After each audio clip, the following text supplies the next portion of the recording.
Rome was supposed to die. The year is 390 BC. Smoke claws at the sky. Ash drifts through broken streets. And where a city should be, there's only ruin. Most places would stay that way. A cautionary tale, a scar on the map. But Rome had a different habit. It learned to turn disaster into design.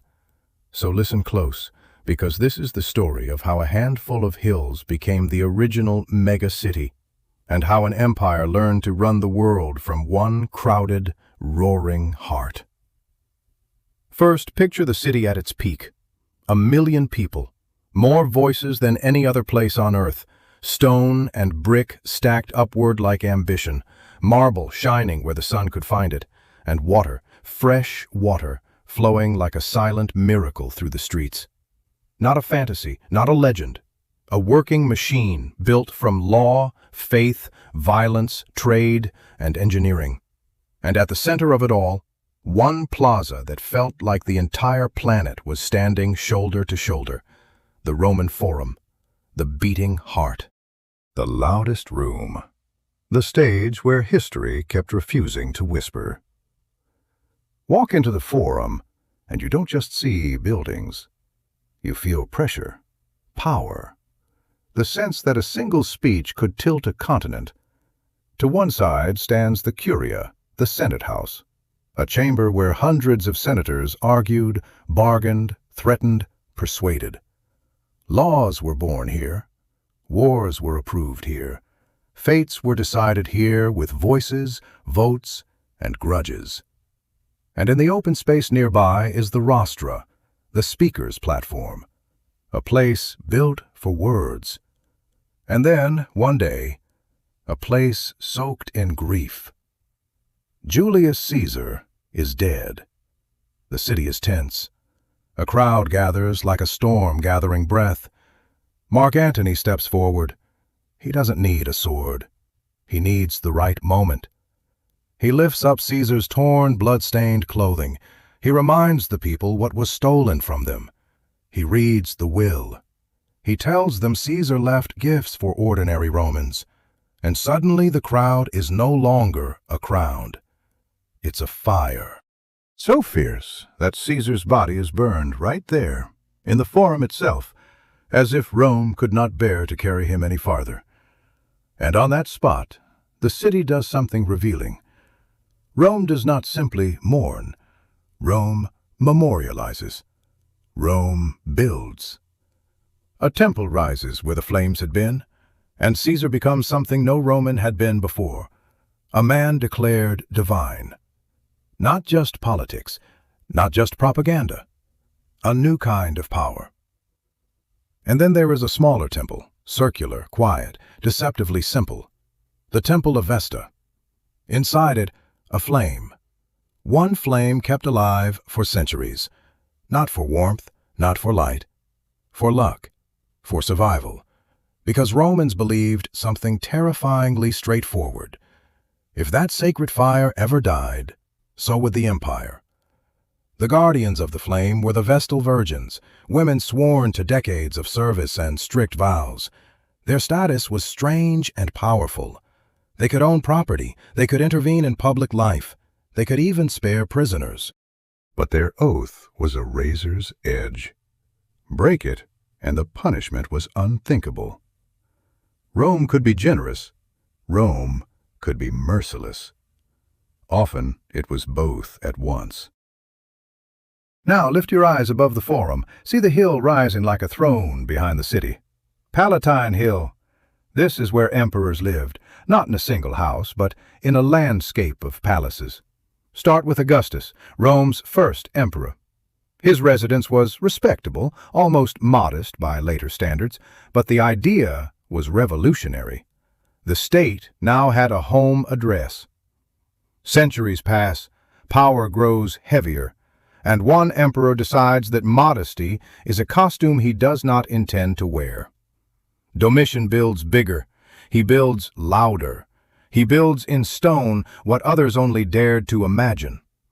The Domus Flavia, a ceremonial palace for banquets and diplomacy, for halls that could swallow a crowd, for ceilings so high they turned voices into echoes. And beside it, a second world, his private residence, rooms for family, baths for comfort, courtyards hidden from eyes that weren't invited. Two palaces side by side, one for spectacle, one for living. And then, because even that isn't enough, Domitian adds a private stadium, a personal arena, a place where he can watch competition without leaving home. Because when you are emperor, convenience becomes another symbol of control. But just down the hill stands the real giant, Circus Maximus, the largest stadium the ancient world ever built, a place that could hold a sea of people, more than 100,000 voices, all roaring for speed. Chariot racing wasn't a pastime. It was a city-wide obsession. 4 factions, 4 colors, 4 identities: blues, greens, reds, whites. Fans didn't simply support their team, they belonged to it. And sometimes the stands became battlegrounds.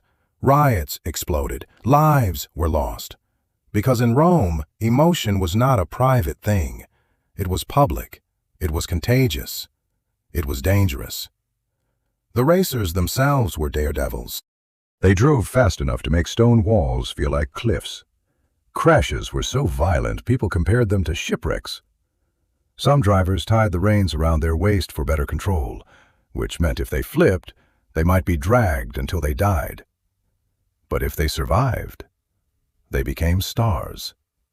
Rich beyond reason, famous enough that the city remembered their names. And yet, for all that noise, Rome's most iconic arena survives in a different shape. The Colosseum. Smaller than the circus, yes, but still immense. A monument to the kind of entertainment that made the empire flinch and cheer at the same time. Because here, violence was not an accident. It was the point. A typical day begins early. Executions at dawn, animal hunts at midday, gladiators in the afternoon. Not a single moment wasted, not a single crowd left hungry for spectacle. And beneath the sand-covered floor, hidden from the audience, was a shadow world of machinery. Tunnels, cages, platforms, elevators. Dozens of lifts, operated by slaves, raising animals and fighters through trapdoors. From the seats above, it looked like magic. A lion appears where there was nothing. A warrior rises as if summoned by the earth. But it wasn't magic. It was engineering, and labor, and cruelty, and an audience willing to be amazed. In the opening games, thousands of animals died, and the machine kept running for centuries. Rome built wonders. Rome also built appetites. If you want to understand Rome, you have to understand this contradiction. It was both sacred and savage, both prayer and performance, both temple and arena. Walk through the city and temples appear everywhere, each one dedicated to a god, a vow, a victory, a promise. And then there is one temple that breaks the pattern, the Pantheon, a place meant for all gods at once, a single building that tries to hold the whole divine sky. Step inside, and the world changes. The dome above you is vast, a concrete hemisphere spanning more than 40 meters with no internal supports. No pillars interrupting the space, just one opening at the top, the oculus, a circle of daylight, a single eye watching the room breathe. When rain falls, it falls inside. When the sun moves, the light moves like a spotlight across the walls. And the Pantheon still stands today, not because time was kind, but because history made a practical decision. It became a church, and that conversion protected it from being dismantled, stripped, and recycled. Sometimes preservation is not romance. Sometimes it's paperwork. Still, the dome remains an engineering marvel, a design that echoed through centuries, inspired architects, and proved that Roman concrete was not just sturdy, it was visionary. But if the Pantheon was impressive, Rome's most sacred height belonged to a different place, Palatine Hill. Up there stood the temple of Jupiter, the king of the gods. For Romans, Jupiter was not a distant figure. He was the authority above authority. Victorious generals ended triumphal parades here. They climbed the hill with prisoners, treasure, and soldiers, and offered sacrifices at Jupiter's altar. For hundreds of years, that temple was a spiritual anchor visible across the city, a symbol that Rome was protected, favored, destined. Yet it did not survive. Fires took it. Time took the rest. Now only fragments remain, which is a lesson Rome teaches again and again. Stone can last, but nothing is guaranteed. And while religion gave the city meaning, the empire itself was held together by force. Which brings us to a paradox: the bodyguards, the Praetorian Guard, elite soldiers, hand-picked, paid far more than ordinary troops, trained to protect the emperor, and notorious for turning on him. Tradition once forbade troops inside the city. Rome feared armies close to power, because Rome understood how power changes people. But emperors demanded protection, so the Praetorians were stationed near Rome in a fortress built for them. A massive compound, thick walls, not for foreign invasion, but to contain the most politically dangerous force in the capital. They guarded emperors. They also helped remove them. They conspired. They assassinated. They overthrew. Once, they even treated the empire like an item for sale, auctioning the throne to the highest bidder. In Rome, security could become a threat, and loyalty was never free. Now, breathe. Because after politics and blood and gods, we reached the thing ordinary Romans needed most: water. Not a symbol, not a performance, a necessity. Rome solved it with aqueducts, long, precise arteries of stone that carried water by gravity alone. Imagine a channel stretching from mountain springs, across valleys, over arches, and into the city like a promise kept. As one aqueduct enters Rome, its arches rise high, tall enough that people walking beneath it feel small. And above their heads, fresh water flows, every day, to fountains, to households, to workshops, to public baths. This was not merely convenience. This was public health. This was stability. This was the city sustaining itself. 1 million people cannot drink from a few wells. 1 million people require infrastructure. Rome understood that. Then Rome built it. So where did all those people live? In insulae, apartment blocks that stacked families upward, 5 or 6 stories high. Most Romans lived like this: cramped rooms, thin walls, wood and cheap brick, noise that never fully stopped. The higher you lived, the less you paid, but the harder your life became.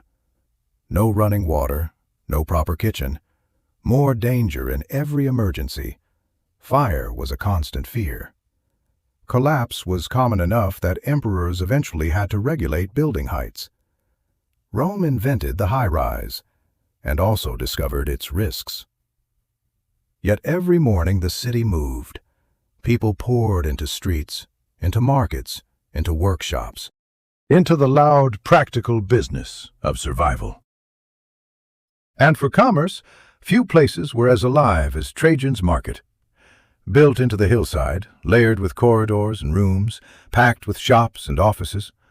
On the lower levels, small storefronts selling daily life, spices from distant lands, fish brought in fresh, wine, oil, pottery, cloth.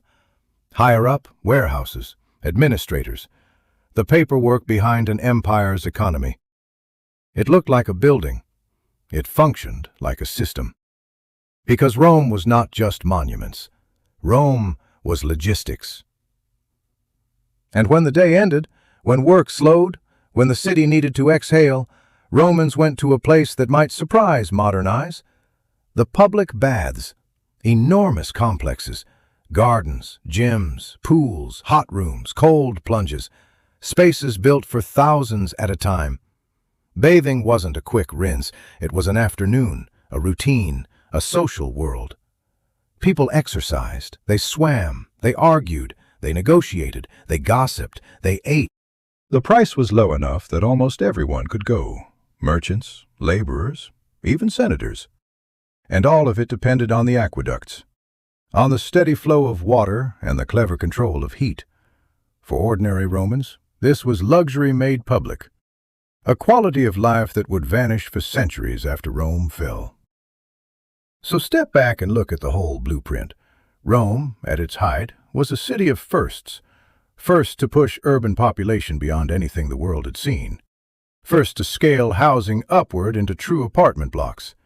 First to build massive, organized markets. First to master public water delivery on a citywide scale.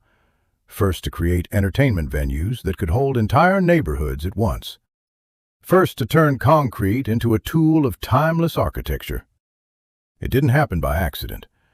It happened because the city had to solve problems no one else had solved. How do you feed 1 million people? How do you house them, move them, entertain them, keep them clean, keep them loyal, keep them afraid, keep them proud? Rome tried everything, and when something worked, Rome built it in stone. Now fast forward, 2,000 years pass like a breath on history's mirror. Look around the modern world: New York, London, Tokyo, Shanghai, apartment blocks, stadiums, public squares, concrete skylines. The technology changes, the scale changes, the lights get brighter, but the questions are the same. How do you make 1 million lives share one city? Rome solved it first. And ever since, we've been building, quietly, knowingly, inevitably, on Rome's blueprint. Rome was supposed to die in 390 BC. It burned. It broke. It should have been forgotten. Instead, it became the original megacity, not because it was perfect, not because it was kind, but because it was relentless, and because once Rome learned how to build a city that big, the world was never the same.